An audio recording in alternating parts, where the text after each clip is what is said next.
Welcome back. Today we're going to go over my full review of the Tesla Universal Wall Connector. Tesla launched this product about a month ago. It's available for pre-order now. Deliveries won't start until October, but they put it up on their website, and so far it has had a lot of interest. I've already put out a couple of videos, just an unboxing video and then a quick installation video just to show people how it works. This product has a lot of interest, so I wanted to make sure my followers got to see it first. And you did. You saw it first here on State of Charge, because I don't think Tesla has sent this out to anybody. I think I'm the only one that has one at this point. In any event, I spent the last 3 weeks using this guy. My full review is ready, so let's get on with it.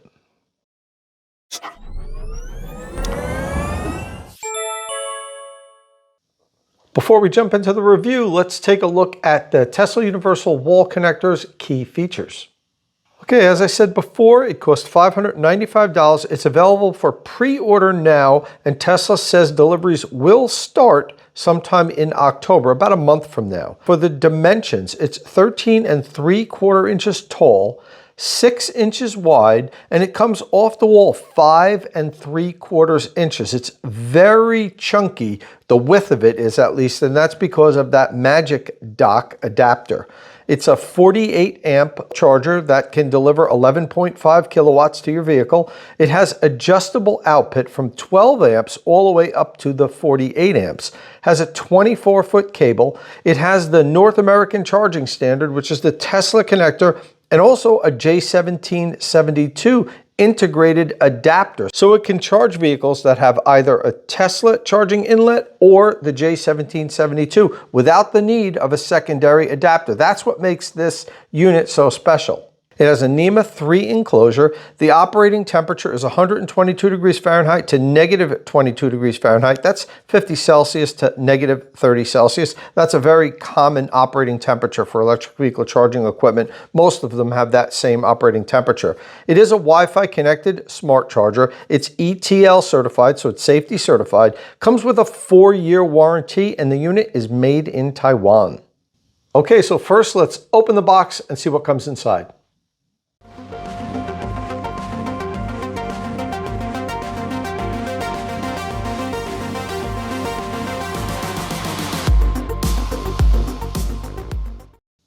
Okay, so we have the unit itself.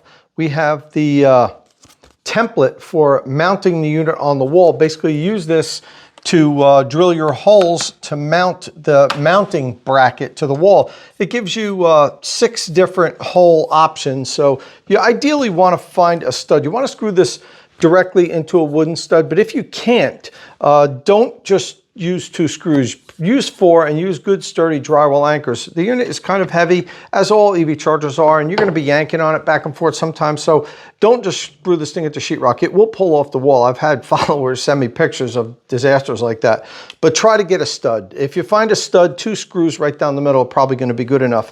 And then it also has the installation instructions here, and interesting, there's no words, it's just pictures, but it's pretty self-explanatory. It's a real simple unit to install. Okay, so now here's the body of the unit.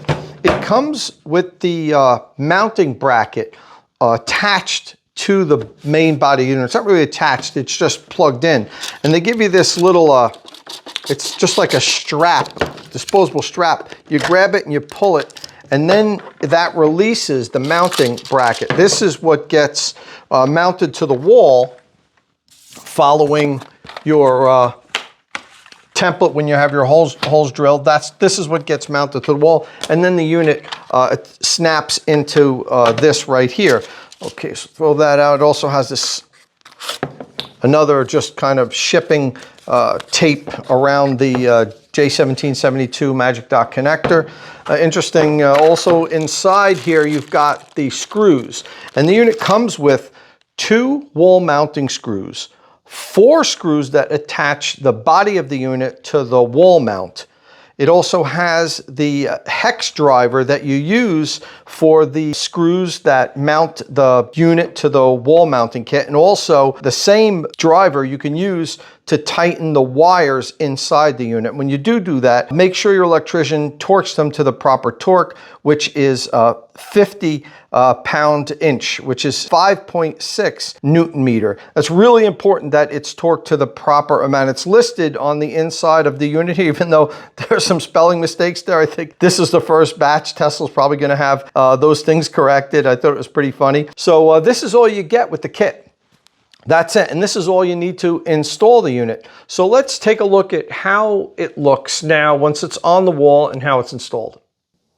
This video, as well as all of the videos here on State of Charge, is sponsored by Qmerit. Once I've helped you decide which electric vehicle charger you're going to buy, then follow the link in the description of my videos and have Qmerit install it. All right, so this is the mounting bracket mounted to the wall. You notice I just used the 2 screws down the center because I was able to screw directly into wood. I actually have wood blocking all behind this wall because I don't know what I'm going to be installing and when, so I just blocked the whole thing out with wood. But if you're doing it, make sure you find a stud. It's really the best way to do it.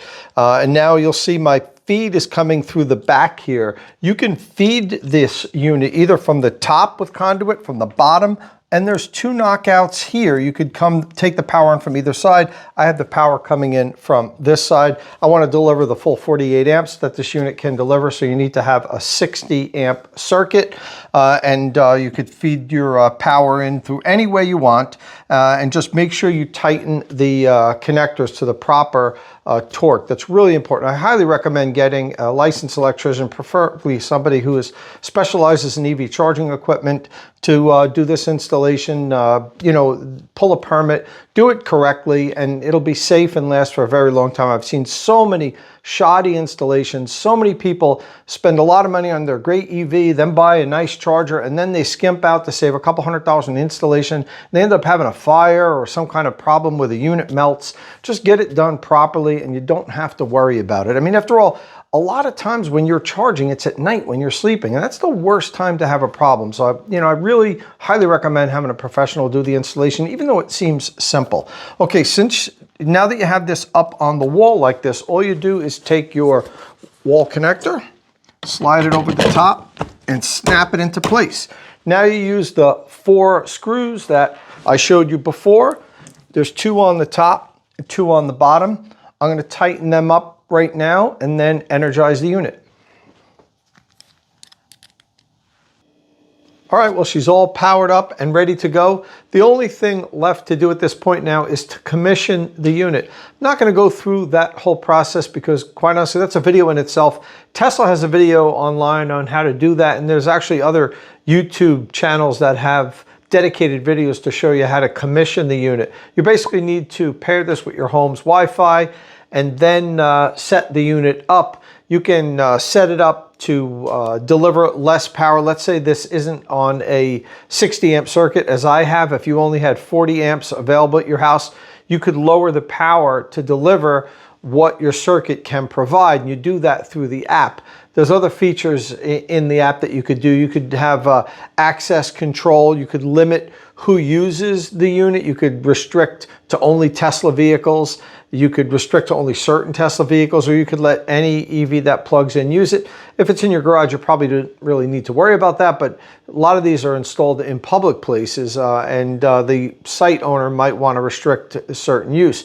That's where you also set it up for power sharing within the commissioning app. So if you were going to power share the unit with multiple Gen 3 wall connectors, that's where you'd also set that up also. But as I said, we're not going to get into all that. That would be a dedicated video in itself.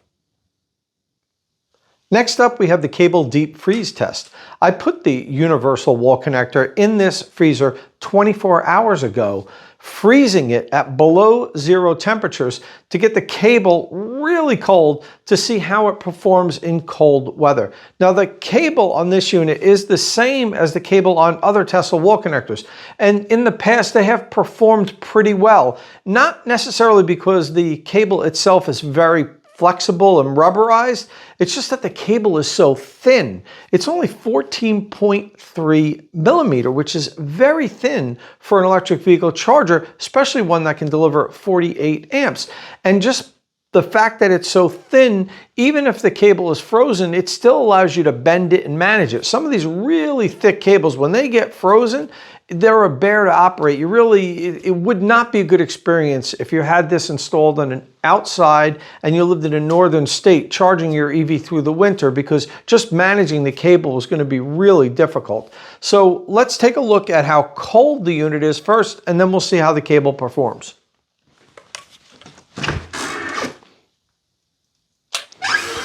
It's at -11 degrees Fahrenheit. So it's pretty cold in there. Now we'll take the unit out and we'll see how well the cable performs.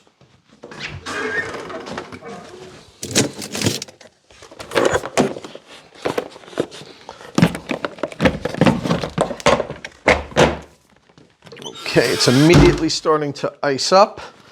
So we always wrap it up in these small loops, and then I see how well it bends out. You see it's kind of coiled up in that small loop, but let's see if I can get it to bend. It's actually doing pretty well. And let's see here. The idea is to try to straighten it out, and it's actually complying pretty well. That's not bad. This wouldn't be too bad to deal with in the winter. You can see the frost coming off the cable. So yeah, that's what you get when it's -11 degrees for 24 hours. Okay, so the cable performed pretty well. That's manageable. It's stiff. You could see it's not exactly just flopping down. It's maintaining some of its form, but I could work with this. You see that? That's what you want to see. I mean, I just took this out. Yeah, it's starting to warm up, but it's you know, within a minute of coming out of the freezer, and I can bend it nicely. And as I said, the outer jacket isn't really rubberized. The rubberized cables seem to perform better. It's just that it's so thin that it's easy to bend. So it's a good cold weather performance for the all Tesla wall connectors. Actually, I found the cables perform really well in cold weather. Okay, while we have the unit here and it's cold, we'll do the connector drop test. I dropped the connector 5 times from about waist level. I've done this before with the regular Tesla connector. It's never had a problem.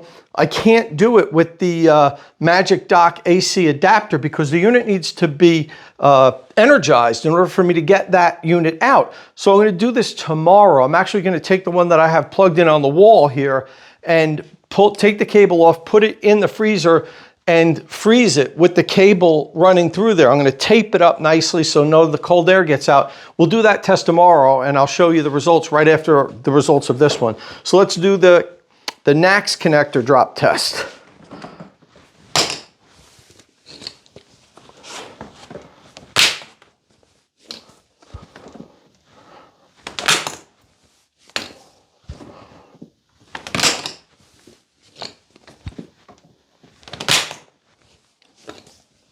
Okay, no cracks, nothing, everything's fine. And that's one of the beauties of the NACS connector. It doesn't have the locking mechanism or anything on it to break, and it's part of the reason why in public, generally, the Tesla connectors are functioning fine, but you go to a lot of J1772 and even the CCS1 charging stations, and a lot of times the connectors are broken. It's because they have the locking mechanism and a handle. There's things that can break on it. There's nothing to break on this. It can crack and the pins can get messed up, but the connector is such a sleek, elegant design, it's unlikely for it to break. Okay, so let's fast forward to tomorrow and we'll see how this fares with the J1772 Magic Dock adapter on it.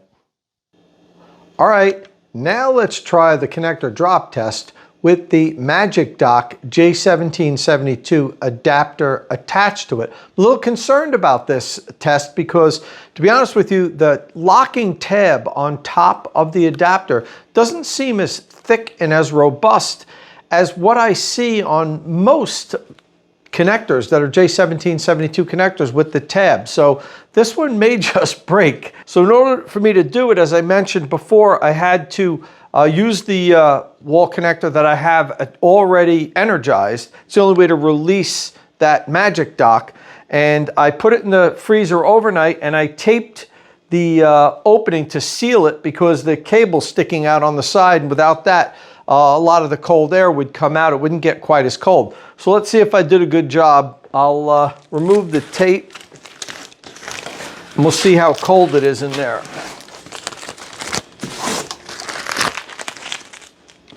Okay.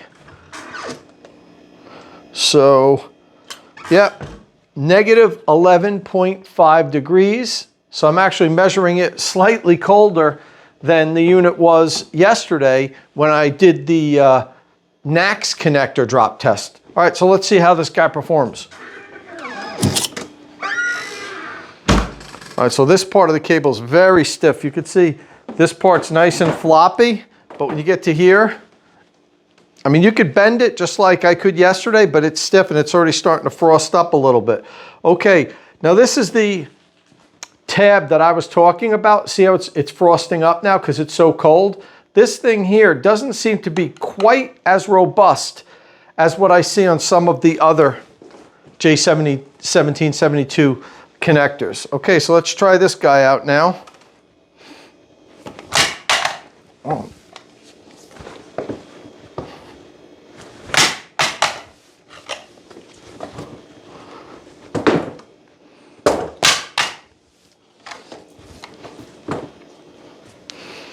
Try to drop it on the end.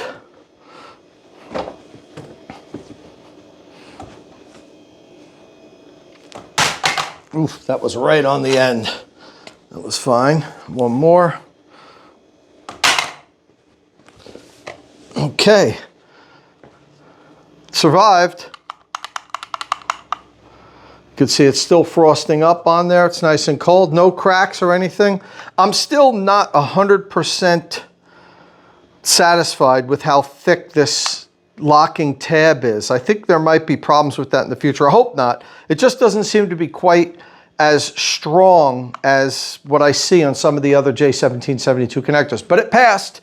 So the universal wall connector not only passed the cold temperature cable freeze deep freeze test, but also both connectors passed the connector drop tests.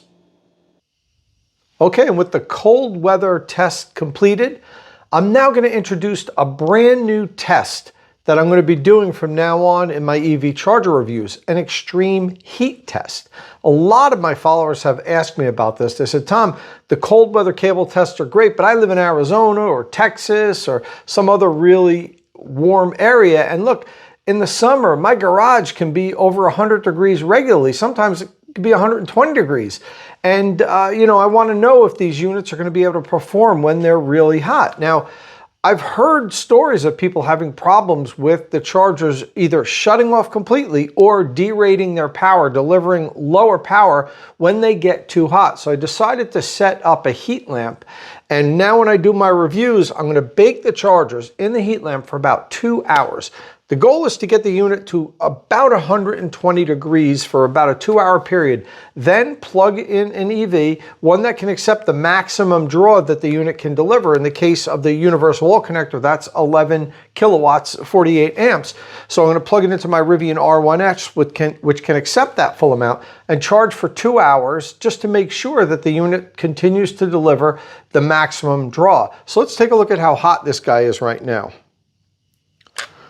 All right, 118.5 degrees. And it's been baking at right around 115 to 120 degrees now for about 2 hours. So the unit is hot all the way through.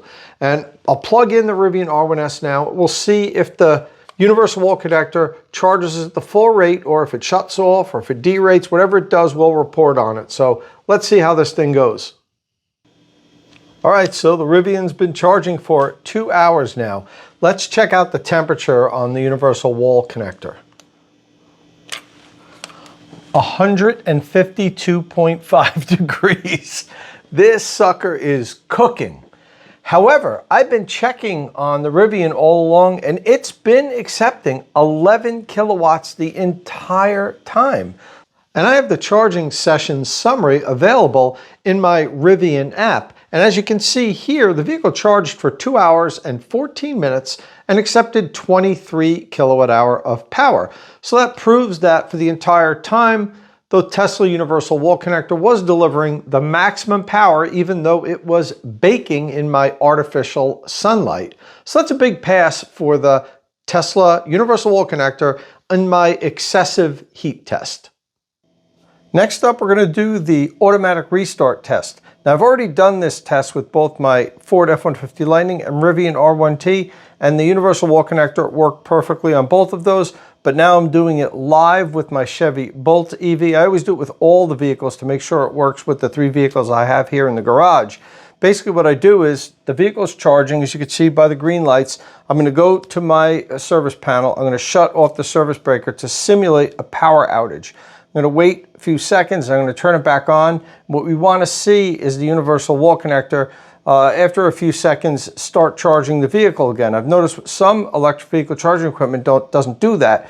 It enters a fault mode and then doesn't restart and start charging the vehicle. Now that's important because if you had, say, a temporary power outage overnight while your EV was charging, you want it to start charging again once the power is restored. You don't want to wake up in the morning and find out just because you had a 1-minute power outage, you lost the whole night of charging. So I'm going to run over to my service panel now, shut off the circuit breaker, wait about 30 seconds, turn it back on, and then we'll make sure that the unit works fine with the Chevy Bolt EV.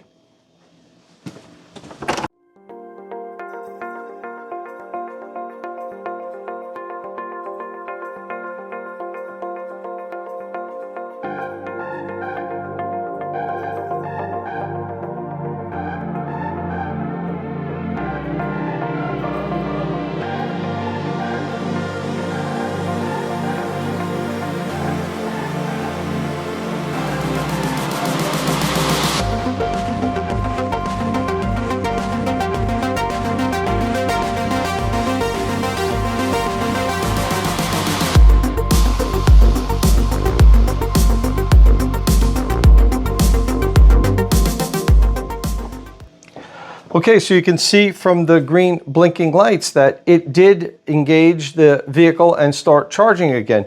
However, and I noticed this with the Lightning and the Rivian R1T, it took longer than most chargers do.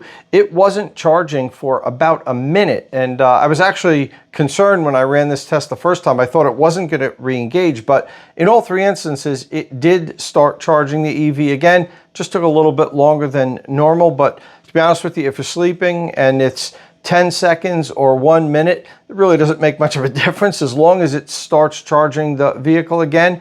And it did in all 3 cases, so that's a pass on the automatic restart test. Well, the Tesla universal wall connector passed all of our tests. I'm very impressed with this unit. I've always liked the Tesla wall connectors, both the one with the NACS connector, the regular Tesla connector, and then also they started selling one with a J1772 connector. They're high quality items that have long cables, robust construction. They last very long. I have very few of my followers message me saying they're having problems with their Tesla wall connectors. And Tesla backs it up with a 4-year warranty that's longer than just about any other company. The industry standard is 3-year warranties. There's some chargers that offer even less, 2 years, some even 1. Don't buy a charger that has a 1-year warranty. 3 years is pretty much the norm, but the 4-year warranty goes above and beyond what pretty much everybody else is offering, and that lets you know that Tesla has confidence that they build a good product. So let's take a look at this magic dock. You press the button here and it releases. Now it can charge any vehicle that's J1772 equipped. Now this is for AC charging. With DC fast charging, it's a different animal. This is an AC charger for home charging and also public charging on AC. But you notice this adapter here, it won't release even when I press the button.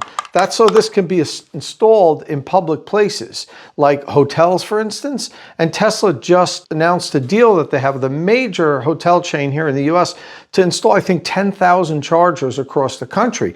And it makes sense for the hotels to want to install this unit because it can charge any electric vehicle, all the Tesla vehicles and then all the vehicles that have the J1772 inlet. Now, you dock it into the dock like that, And then if you just pull it out, just the Tesla adapter comes out. You have to press the button to release the adapter. It won't release if the Tesla connector is not tethered to it, because then again, somebody could steal it. And these adapters aren't new. I mean, for instance, I have one here from Lectron. This does the same thing as that. But you have to buy it. And then, quite honestly, it's not locked to the unit. Somebody can steal this if it's in the public. There's also larger ones like that. This one's made from Tesla Tap. But again, somebody can just pull this out while you're charging, unplug you, stop your charging, and steal this.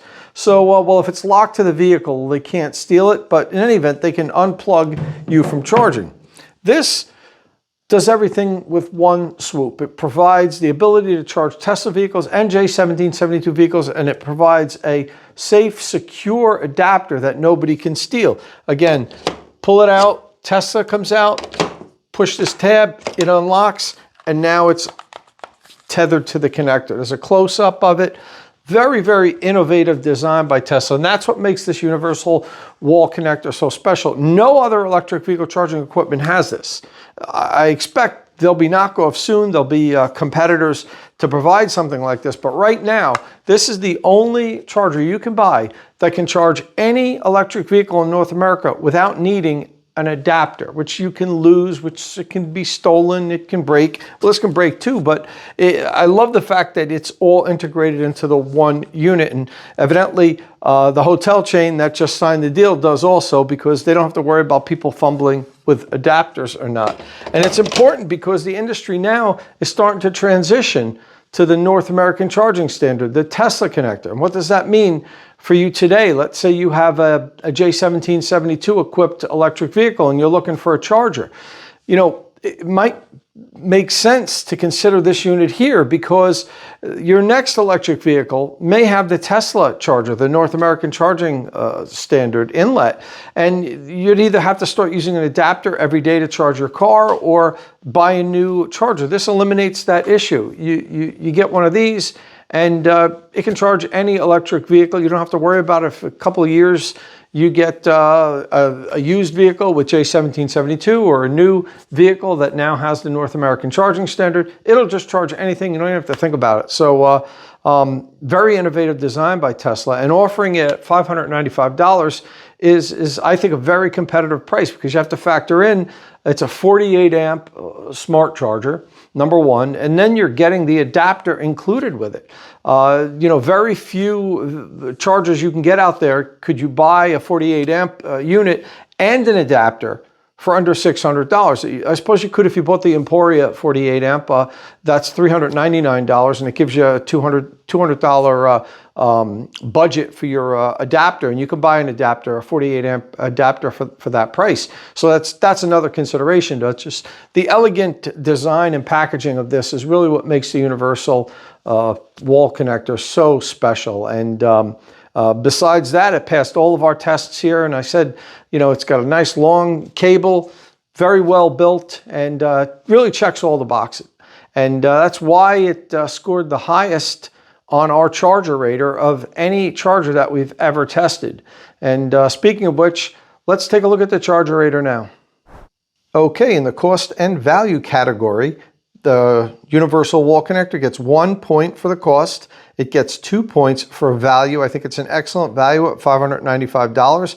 Finishes up the category with 18 points. Going to power and weatherproof rating.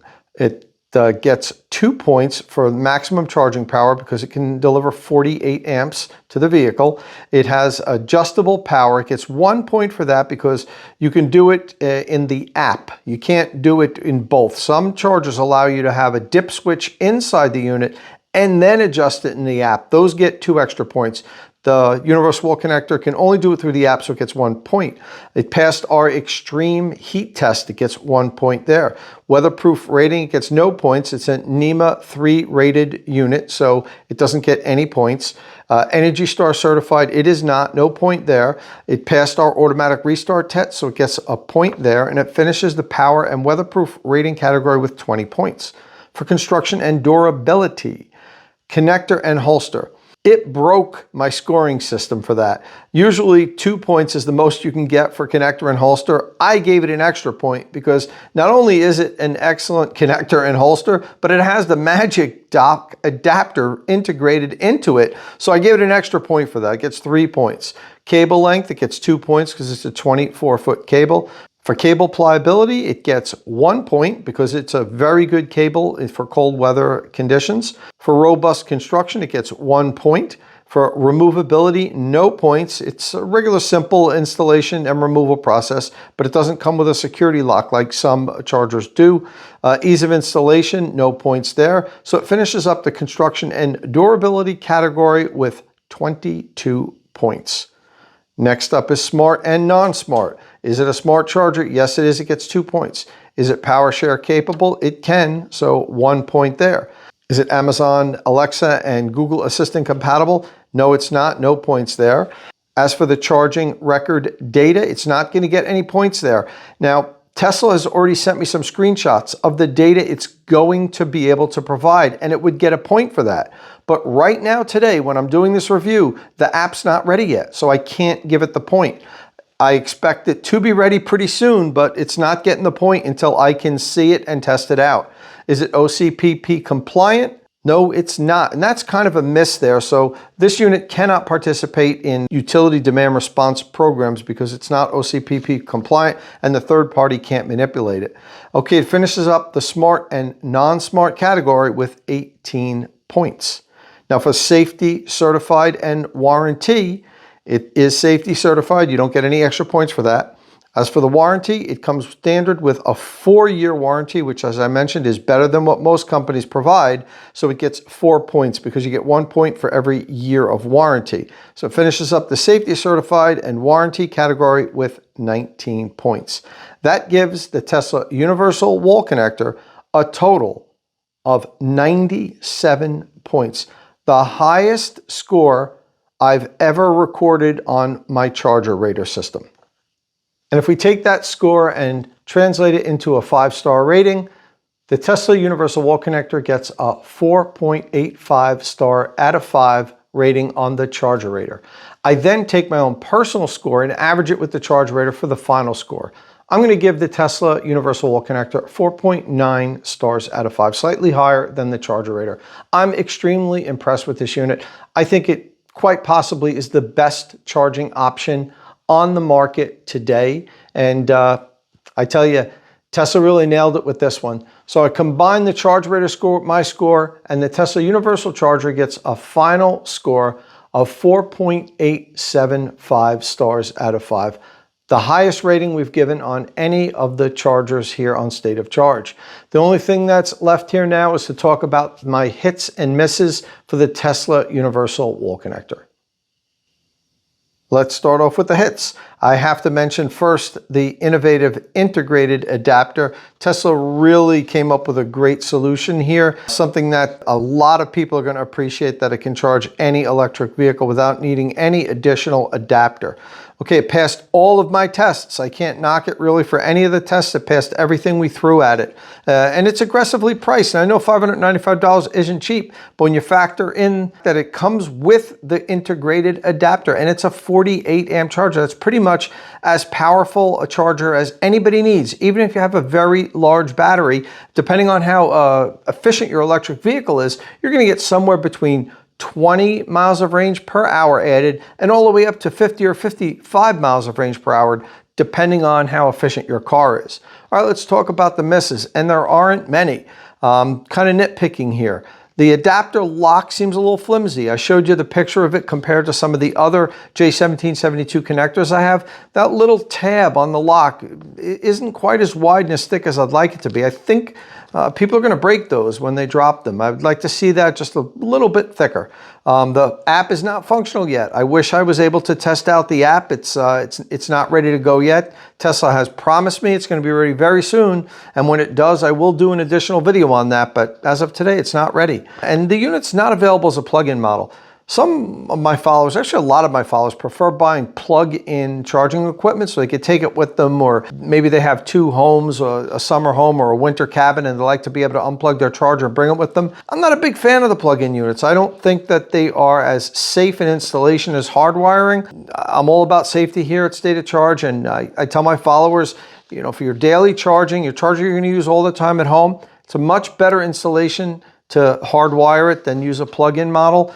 We've just seen so many failures with these NEMA 1450 outlets that just aren't up for the duty cycles that electric vehicle charging demands. It's just not worth it, in my opinion. Hardwire your charging equipment. But I have to mention this because I know a lot of people prefer plug-in chargers, and this is not available in a plug-in. It's only available as a hardwired unit. All right, well, that's all we have today for our Tesla Universal Wall Connector review. It checks all the boxes. It passed all the tests. It's a great unit at a very reasonable price, and that's why it's the highest rated charger we've ever reviewed here on State of Charge, and it's definitely a recommended buy here.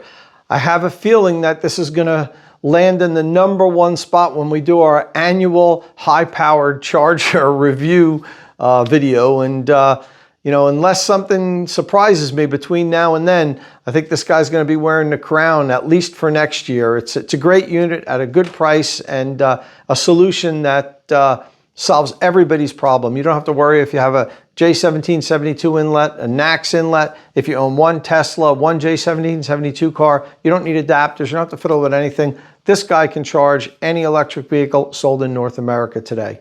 Listen, if this is your first time here, please don't forget, smash that subscribe button so you don't miss any upcoming electric vehicle news and reviews.